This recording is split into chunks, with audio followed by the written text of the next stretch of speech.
Voici ce que cela signifie si vous voyez un enfant avec un petit cœur dessiné sur le poignet. Dans le monde, beaucoup de personnes souffrent de problèmes de santé que l'on ne peut pas voir. Même si ces personnes ont 2 bras, 2 jambes et qu'elles tiennent debout, cela ne veut pas forcément dire qu'elles ne souffrent pas. Ces problèmes peuvent être invisibles mais bien présents, par exemple au niveau des articulations, du cœur ou des organes digestifs. Mais cette souffrance peut aussi être mentale, qu'il s'agisse de dépression, de stress, d'anxiété, de burn-out ou encore d'un deuil. La souffrance n'est pas visible mais elle existe bel et bien. Malheureusement, ces personnes ne se promènent pas avec une pancarte indiquant qu'ils sont malades ou qu'ils souffrent. Et pour les autres, il est souvent compliqué de comprendre cette souffrance ou de faire preuve de compassion. Nous allons voir aujourd'hui ce que cela signifie si vous voyez un jour un enfant avec un petit cœur dessiné sur le poignet. Une femme du nom de Lise Patron gère un blog dans lequel elle parle de sa vie. Elle parle de tout sans filtre, y compris de sa vie de famille et ses inquiétudes en tant que mère d'un petit garçon. Récemment, l'un de ses articles a attiré l'attention de bon nombre de ses abonnés qui sont majoritairement des mamans. Dans cet article devenu viral, Lise parlait de son fils Lucas et elle expliquait pourquoi elle avait décidé de dessiner un petit cœur sur son poignet. Cette histoire a ému beaucoup d'internautes à travers le monde et vous verrez que l'on comprend facilement pourquoi.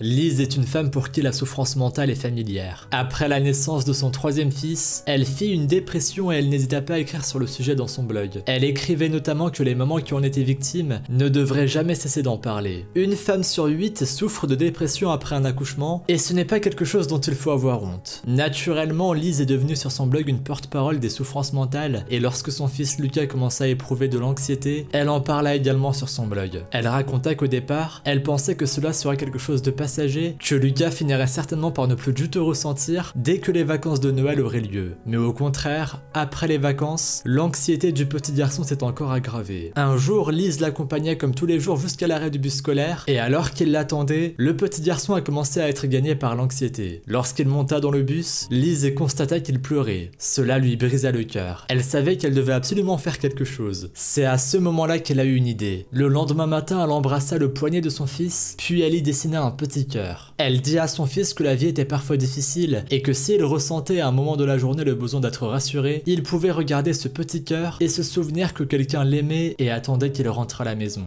Lise écrivit cette histoire sur son blog mais aussi sur Facebook et cela devient viral. Elle savait bien que cette solution ne guérirait pas son fils, mais cela lui permettait au moins de traverser les difficiles épreuves de la vie avec un peu moins de stress et d'angoisse. L'idée de Lise inspira plein de parents autour du pays. Certaines mamans écrivaient par la suite à Lise pour la remercier d'avoir partagé son idée et pour lui apprendre qu'elles avaient elles aussi fait la même chose et que leurs enfants allaient à présent beaucoup mieux. Lise en fut très touchée. Elle n'est cependant pas la seule maman à avoir eu cette idée. Au Royaume-Uni, une autre mère du nom de Louise Mallet a pensé à la même chose à peu près au même moment. Son fils lui aussi avait de l'anxiété. Pour l'aider, elle avait dessiné 4 cœurs sur chacune de leurs 2 mains à tous les deux. Elle lui avait expliqué que si elle pressait ses 2 cœurs l'un contre l'autre, cela lui permettrait d'envoyer un câlin virtuel à sa maman. De son côté, Louise faisait la même chose. En rentrant de l'école, son fils lui avait dit qu'il avait pressé ses cœurs très longtemps l'un contre l'autre et que grâce à cela, il n'avait pas pleuré. Il est très bénéfique pour les enfants de se souvenir que quelqu'un les aime. Ce type de pensée positive peut les aider à surmonter leur anxiété ou leur stress. Aujourd'hui, de plus en plus de mamans reprennent l'idée de Lise et cela fonctionne. Maintenant, si vous voyez un enfant avec un petit cœur dessiné sur sa main ou sur son poignet, vous saurez ce que cela signifie.